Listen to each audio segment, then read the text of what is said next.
Sejam bem-vindos à Caverna do Morcego e voltamos ao dia do Gibi Velho aqui para falar sobre um trabalho que eu gosto bastante, que é Batman, A Maldição de Scarface, quadrinho que mostra um pouco do passado da construção deste boneco maldito aqui. Batman Scarface, a Psychodrama, foi lançado em 2001, sendo que no Brasil foi lançado com Batman, Maldição de Scarface, em dezembro de 2002 pela editora Mythos. Contando com o roteiro de Alan Grant, arte de Charles Adler, o quadrinho basicamente vai tratar então do passado e presente envolvendo o boneco Scarface, de como ele foi construído, de como ele foi talhado, bem como a tentativa do Arnold Wesker se livrar da influência do Scarface. Será que isso é possível? Ou será que o Wesker está fadado a viver para sempre, sendo amaldiçoado pelo Scarface? Vamos dar uma olhadinha no gibi aqui, fazer as considerações de sempre, mas antes, esqueça de curtir, comentar e ao mesmo tempo se inscreva no canal se você é novo ou nova, que é o melhor lugar para você ficar muito bem informado sobre o universo do Batman.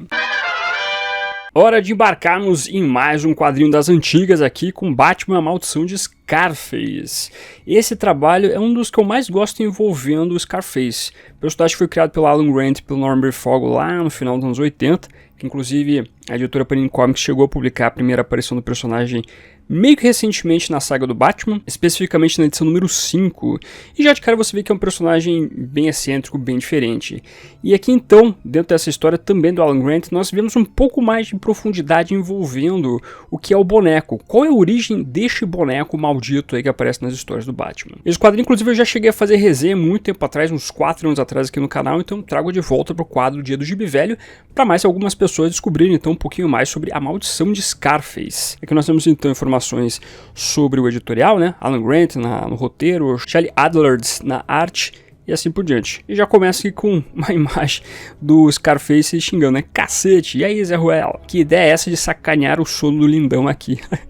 Muito bom. A história tem como enredo básico que mostrar o Arnold Wesker, que é o ventríloco, e que tem então essa dupla personalidade envolvendo o Scarface, tentando se curar do que envolve então as artimanhas do Scarface. O Dr. Jeremy Arkham então aconselha ao Arnold queimar o boneco, né? Se livrar do boneco de alguma maneira, para tentar tirar então essa dupla personalidade, de alguma maneira acabar então com essa influência nefasta e criminosa na sua vida. Ao mesmo tempo que a gente vê o passado, mostrando que a construção do boneco, quem criou esse boneco?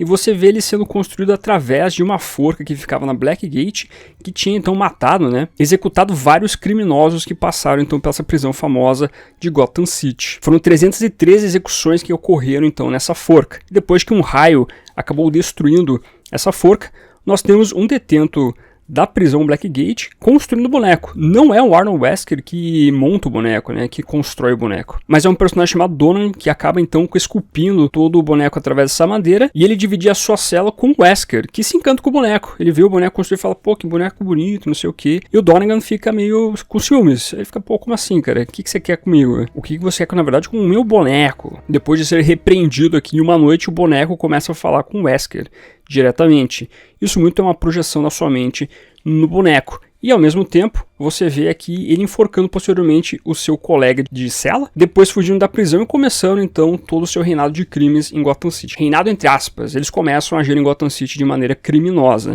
Só que o detalhe também, além de contar a origem aqui do boneco, é você ter esse ar que o Scarface na verdade pode ser um ente vivo. Pode ser um ente que na verdade traz então todas as almas que foram ceifadas através então da forca dentro do boneco. E cada pessoa que tem um contato com o boneco, de alguma forma, se dá mal, morre, acaba tendo vários problemas e coisas nesse sentido. Por exemplo aqui, depois então do Arnold deixar o boneco queimando no rio de Gotham City, uma pessoa acha o boneco queimando aqui e tenta apagar, né? Tenta ficar com ele.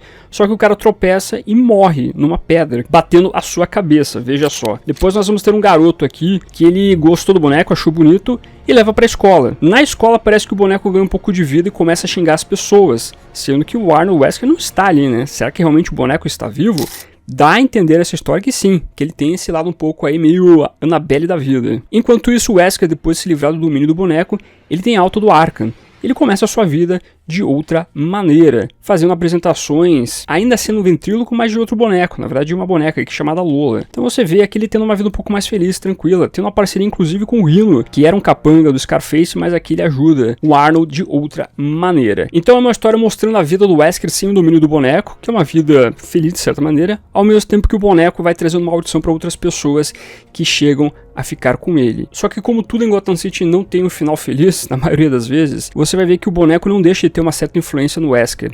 Ele ainda tem sonhos, tem pesadelos com o Scarface. Ainda é uma personalidade que, mesmo afastada na sua maneira física, consegue dominar um pouco do seu subconsciente, fazendo ele não se sentir 100% bem ainda. E outra pessoa que vai aparecer nessa trama aqui é o Pinguim, outro vilão do Batman. O Pinguim é um dos mafiosos aí que assiste de vez em quando as apresentações do ventríloco e sabe que o ventríloco, ou melhor, o Arnold Wesker, não era uma pessoa que ajudava muito no passado, quando os dois entes atuavam criminosamente em Gotham City. O Scarface, tal qual o Pinguim, era um mafioso em Gotham City, então ele era um rival do Pinguim. O Pinguim, sabendo dessa rivalidade, resolve então ir atrás do boneco Scarface e tenta de alguma forma quebrar o ciclo aí de coisas boas que estavam acontecendo com o Wesker, mostrando então o boneco Scarface para ele. O Pinguim não é flor que se cheire. Então no final a gente vai ver o Arnold voltando a ser dominado pelo Scarface, eles voltando ao mundo do crime e, para até se vingar do Pinguim que esteve na maldade contra o Arnold, eles vão arquitetar algum plano contra o vilão aí mafioso de Gotham City.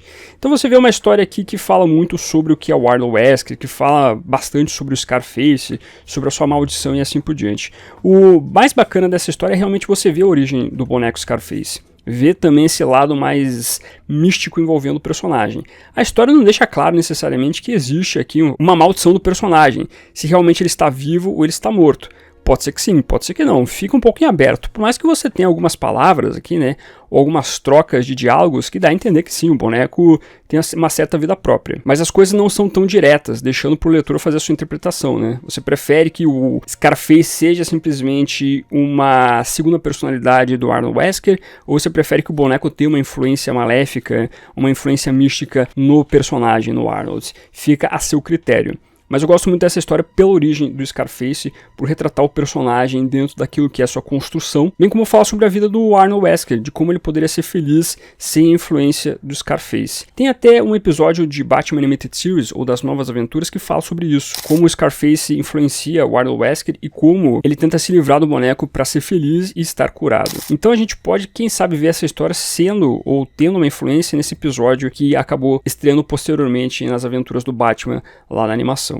Então é um quadrinho que eu recomendo fortemente dar uma olhadinha, meus amigos. É um trabalho que só saiu nessa história aqui, ou melhor, nessa revistinha da editora Mitos, mas como é Alan Grant escrevendo sobre o personagem que ele criou, é uma recomendação forte, até porque é um bom personagem. O Scarface é um personagem muito interessante, então por isso que é uma recomendação legal de você ir atrás e dar uma lidinha.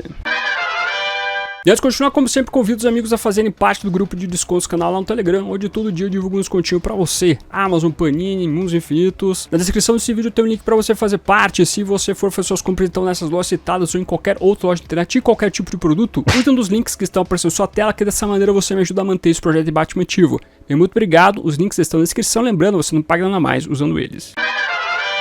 Então eu vou dizer pra vocês que se eu tivesse que recomendar 5 histórias envolvendo Scarface, essa seria uma das histórias que eu recomendaria. Você pode falar sobre a primeira aparição do personagem, você pode falar sobre as histórias que o Alan Grant escreveu envolvendo essa figura, mas tratar sobre a origem do boneco assassino aqui, ou do boneco mafioso na verdade, e ao mesmo tempo falar sobre o Arnold Wesker, é uma história muito interessante. Por isso é um trabalho que eu acho muito legal envolvendo os personagens, né? Ou o personagem, aqui a gente tá falando sobre dupla personalidade. Se você parar pra pensar, as melhores histórias do Scarface e do Ventríloco são escritas pelo Alan Grant, pelo criador. Posterior à fase do Grant, é difícil a gente pensar em histórias que sejam realmente relevantes envolvendo este personagem. Então por isso é legal você voltar no tempo e recorrer então ao passado para saber um pouco mais sobre este grande vilão, ou estes grandes vilões do universo do morcego. Já leu essa história? Ficou curioso para ler? Dá uma olhadinha no sebo aí que você deve achar fácil essa edição. Traga o seu comentário aqui embaixo e aproveite e veja outros vídeos do canal, como a nossa playlist envolvendo o Dia do Gibi Velho, aí com vários vídeos de quadrinhos antigos lançados no Brasil, bem bem como de primeiras aparições, histórias da Era de Ouro, Era de Prata, tem bastante coisa lá. Deixa aqui o emoji morcego nos comentários para simbolizar que você ficou até o final do vídeo, muito obrigado, curta, compartilhe, se inscreva no canal se você é novo ou nova, marque o sininho para ser notificado nos vídeos, é isso, vou ficando por aqui. Como sempre no final do vídeo nós temos os membros do canal, a galerinha que mantém este canalzinho aqui de pé, agradeço demais a colaboração de vocês,